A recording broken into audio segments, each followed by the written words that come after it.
Salut tout le monde, on se retrouve aujourd'hui dans une nouvelle vidéo sur ma chaîne et aujourd'hui on va parler book haul du mois de mai 2017.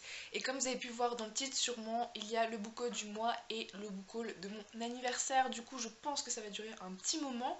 Je vais essayer d'aller très vite sur les romans. J'ai séparé tous les livres que j'ai reçus en 5 catégories. La première c'est les services presse que j'ai reçus pendant le mois, les livres que j'ai achetés en dehors de mon anniversaire, et après 3 catégories concernant les livres de mon anniversaire, donc un avec les livres en VO anglaise, la deuxième avec les livres en grand format et ensuite les poches. Donc du coup ça fait quand même un paquet, j'ai 23 romans à vous présenter et du coup on va commencer tout de suite et je vais essayer d'aller assez brièvement sur les livres, mais j'aimerais quand même vous donner envie de les lire. Donc première catégorie c'est les service presse et du coup j'en ai reçu deux ce mois-ci. Le premier il s'agit de Iliot, le tome 1, Le Pays des Ténèbres de Baptiste Piriou aux éditions Bosse d'Odor. Comme vous pouvez le voir c'est ma lecture en cours, je le finirai sûrement le dimanche soir au moment où vous regardez la vidéo. C'est un roman de fantastique fantasy young adulte d'un auteur français qui est assez jeune et qui m'a gentiment envoyé son roman que pour l'instant j'aime beaucoup. Et le second roman que j'ai reçu en service presse, il s'agit du tome 1 de Amizium, Les Terres Inconnues de Mess Larson en auto-édition. Alors déjà, l'objet livre est absolument sublime, tout comme la couverture que je trouve vraiment magnifique. Mais l'objet livre est de très très bonne qualité. C'est quand même une assez grosse brique hein, qui fait presque 500 pages et alors le résumé est très très vague, on ne sait en fait rien à part que si j'ai bien compris c'est de la fantasy. Le roman me donne très très envie, surtout quand je vois les critiques qu'il a en ce moment. Ensuite on va passer aux livres que j'ai achetés durant le mois de mai. Ce sont 3 livres que j'ai achetés durant l'opération Milady où les romans poche étaient à 3,99 et vu qu'il y en a énormément qui me tentaient, j'aurais peut-être limite pu acheter toute la sélection. J'ai quand même réussi à me limiter à 3 romans. Les 3 romans que j'ai achetés, le premier il s'agit de Au Royaume, le tome 1, Le Chevalier de Pierre Pével aux éditions Milady évidemment. On est clairement sur de la fantaisie. Pierre Pével est un auteur extrêmement connu et Au Royaume est quand même pas mal passé sur pas mal de chaînes et du coup il me tentait beaucoup. Je l'ai même offert à un de mes meilleurs amis et qu'il a adoré, donc je me suis laissé tenter. Le second roman il s'agit des 15 premières vies d'Harry Auguste de Claire North aux éditions Milady toujours. C'est de la science-fiction si j'ai bien compris. À chaque fois qu'il décède, Harry va revivre et un jour à la fin, au moment où il renaît on va dire, où il revit, une petite fille se trouve à côté de son lit et va lui prédire la fin du monde et qu'il est le seul à pouvoir la gérer. Donc ça a l'air très très intéressant et j'ai hâte de lire. Et ensuite le troisième roman que j'ai acheté ce mois-ci, toujours dans l'opération Milady, il s'agit du premier tome du cycle des démons, L'Homme Brune de Peter V. Brett. On est aussi sur de la fantasy que j'ai vu passer pas mal sur les chaînes américaines et du coup ça me tentait beaucoup, mais je me sentais pas forcément capable de les lire en anglais pour le moment parce que c'est quand même des petites briques et quand je l'ai vu à 3,99 je me suis jetée dessus, j'ai hâte de me lancer dedans. Et maintenant on passe à ma catégorie anniversaire, roman VO anglaise et j'en ai reçu 4 et je suis juste ravie de ce que ma maman m'a choisi. Et le premier il s'agit de Hidden Figures de Margot Lee Shetterly. Donc j'ai vu le film au cinéma en mars, je ne me trompe pas, sous le nom Les Figures de l'ombre. J'avais hâte de lire le livre qui est on va dire plus complet et plus précis que le film, même si le film était vraiment génial et du coup j'ai hâte de me replonger dans cette histoire et de redécouvrir le destin de ces 3 femmes. Pour brièvement vous en parler, c'est l'histoire de 3 femmes afro-américaines qui vont aider à gagner la course à l'espace durant la guerre froide entre les États-Unis et l'URSS. Ensuite on passe à un genre tout à fait différent avec A Little Something Different de Sandy Hall, publié aux éditions Sony Reads. Alors ce roman c'est une sorte de petite romance, donc assez courte en anglais. On va suivre 14 points de vue différents sur une histoire d'amour, dont le point de vue d'un écureuil, d'un serveur, d'un professeur et d'un banc. Voilà, je trouve ça super sympa comme concept, c'est une petite lecture toute fraîche que je vais pouvoir me faire cet été et je trouve la couverture absolument toute mignonne. Et ensuite pour le troisième livre, c'est un roman de fantasy que j'ai vu récemment sur la chaîne de Lucie de Loulaili. Il s'agit de Blood Rose Rebellion de Rosalind Eves. Alors déjà la couverture est absolument sublime, on est sur un roman de fantasy, si j'ai bien compris, avec qui mêle romance, fantasy, mystère, action. On va suivre Anna Arden qui est née dans la société britannique. Et elle veut faire partie des Luminates, alors illuminés, des luminés, je ne sais pas comment on pourrait traduire ça, une classe où on utilise de la magie pour exercer le pouvoir, sauf qu'elle va totalement échouer à rentrer dans cette catégorie sociale, et finalement en fait elle va se rendre compte qu'elle sait détruire les sorts de ces personnes là, et elle va du coup s'enfuir de Londres, si je ne me trompe pas. Voilà, donc c'est un peu l'idée du résumé, ça m'a l'air très très intéressant et j'ai hâte de me plonger dedans. Et enfin le quatrième livre qui a été une énorme surprise, cet ouvrage est absolument magnifique et je pense que vous l'avez vu passer récemment sur quelques chaînes ou en tout cas sur Instagram. Il s'agit de la version de The Beauty and the Beast de Gabrielle Suzanne Barbeau de Villeneuve, publié aux éditions Harper Design, et ce roman est absolument sublime. Alors déjà on est sur du hardback. On a énormément de détails brillants dessus, etc. La côte est absolument sublime. L'arrière c'est pareil, on a incrusté une rose. Et à l'intérieur en fait c'est tout illustré, donc c'est en anglais évidemment. Et alors attendez, je vais vous trouver quelque chose, une illustration voilà, de début. Donc ça c'est le premier chapitre. Voilà, et à l'intérieur on a plein de trucs interactifs. Donc là par exemple on a ça. Voilà, donc je vais pas tout vous montrer, mais en tout cas ce livre est absolument magnifique et j'ai hâte de redécouvrir l'histoire de La Belle et la Bête, en tout cas l'original. Ensuite on passe au grand format et du coup j'ai reçu dans les grands formats et je l'attendais depuis un moment et surtout c'est un des livres les plus incontournables français young adulte de ces 2 dernières années. Il s'agit de Phobos, le tome 1 de Victor Dixon, publié aux éditions Robert Laffont, collection R. Je pense que je n'ai pas à parler de ce roman à part que je ne l'avais toujours pas lu. Et c'est un mélange de science-fiction et télé-réalité. On va suivre 6 filles, 6 garçons qui doivent, si je ne me trompe pas, ils ont 6 minutes pour se rencontrer et pour s'aimer et pour refonder une sorte de vie sur Mars, si je ne me trompe pas. En tout cas, ça a l'air génial. J'adore Victor Dixon. J'ai déjà lu le premier tome de Animal et le premier tome de ses sagas, Le Gars, Jack Spark. Et du coup, je vais encore commencer une de ses sagas. Ça pourrait être pas mal que je les continue. Mais en tout cas, elle a l'air absolument génialissime. Ensuite, une suite de sagas, j'ai lu le tome 3 l'année dernière. L'été dernier, je vais pouvoir lire le tome 4 cet été. Il s'agit de L'Héritière, le tome 4 de Kiera Cass, publié aussi à la collection R dans les éditions Robert Laffont. Donc il s'agit du tome 4 de la saga La Sélection, qui est un mélange entre dystopie et romance. Je vais pas trop vous en dire sur ce quatrième tome, histoire de pas vous spoiler, mais en tout cas j'adore la couverture que je trouve sublime, contrairement au tome 5 que j'ai déjà vu en magasin et que je trouve vraiment ignoble. Mais en tout cas j'ai hâte de continuer cette saga et ça me permet voilà, de continuer mon objectif de cette année 2017. Encore une autre suite de saga, il s'agit du tome 2 de Ma raison de vivre, Ma raison d'espérer de Rebecca Donovan, publié aux éditions Pocket Jeunesse. Alors je pense que vous avez complètement entendu parler de ce livre aussi, qui est absolument sublime au niveau du travail de la couverture.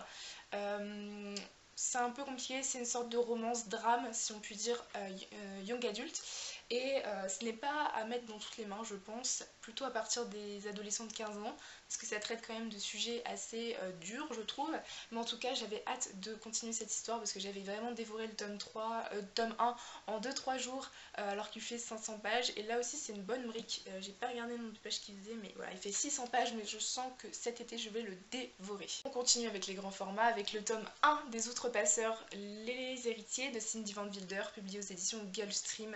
Ce roman, je pense aussi que vous en avez entendu beaucoup parler. J'adore Cindy Van Wilder, j'ai eu un gros coup de cœur pour son ouvrage Mémorex et j'ai hâte de lire cette saga. Ça fait un moment que je veux la lire, le tome 4 est sorti cette année et je suis vraiment ravie de l'avoir entre mes mains et de pouvoir enfin le lire, et je pense que je le ferai dédicacer par Cindy Van Wilder à Montreuil à la fin de l'année, et je suis vraiment ravie.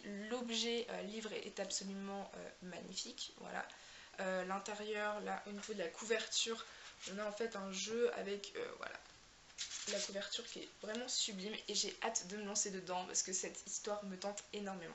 Ensuite, encore une suite de saga avec le tome 2 de Miss Peregrine et les enfants particuliers, Hollow City de Ransom Riggs, publié aux éditions Bayard. Le premier tome, je l'avais beaucoup aimé et j'avais beaucoup aimé aussi l'adaptation de Tim Burton et j'avais vraiment hâte de continuer cette série, même si j'avoue que j'ai vu des critiques très dithyrambiques, très mitigées sur ce deuxième tome et sur le troisième tome aussi. J'ai quand même envie de me faire mon propre avis et de continuer cette histoire et de retrouver Jacob, Miss Peregrine et tous ces enfants particuliers auxquels je m'étais beaucoup attachée. Enfin, une petite surprise de ma mère parce que je ne l'avais pas mis dans ma wishlist car j'attendais le tome 7 en poche à la base, et ma mère n'a pas su attendre car c'est une saga qu'on lit ensemble et je pense que si vous suivez mes vidéos vous voyez de quoi je parle. Il s'agit de Autre Monde Jeunesse, donc le tome 7 de Maxime Chatham, publié ici aux éditions Albin Michel.